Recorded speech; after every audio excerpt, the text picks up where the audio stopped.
फडणवीस सरकारची महसूल अधिकाऱ्यांसाठी एक खुश खबर आहे। 13 अपर जिल्हाधिकाऱ्यांना प्रमोशन देण्याचा निर्णय झालाय।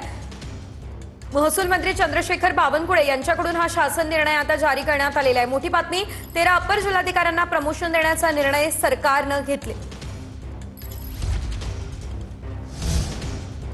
ठाणे महापालिकेने 4 पदांसाठी नवीन गाड्या मागवल्या। विशेष म्हणजे स्थायी समिती सभापतीची निवड झाली नसतानाही या पदासाठी देखील आता गाडी मागवण्यात आली आहे। एका गाडीची किंमत 16 लाख, एकूण 60 ते 62 लाखांचा खर्च केलाय।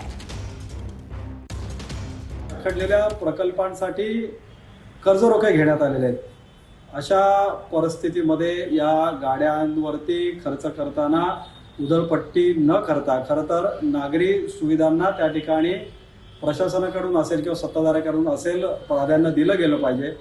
परंतु असं न करता जे लाखो रुपये या गाड्यांवरती खर्च केले जात आहेत, हा नागरिकांच्या कररूपी पैशाचा केलेला अपव्यय आहे।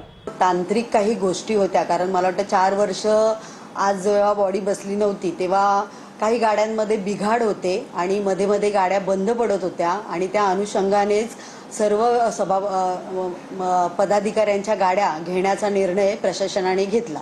साधारण किती खर्च या संपूर्ण गाडी खरेदीसाठी? बघा, आता साधारण खर्च सांगण्यापेक्षा मला वाटतं ज्या तांत्रिक बाबी आपल्याला पूर्ण करायच्या होत्या त्या करण्याचा प्रयत्न प्रशासनाकडे आम्ही लोकांनी केला होता आणि त्या प्रकारे त्यांनी मान्य केला आहे।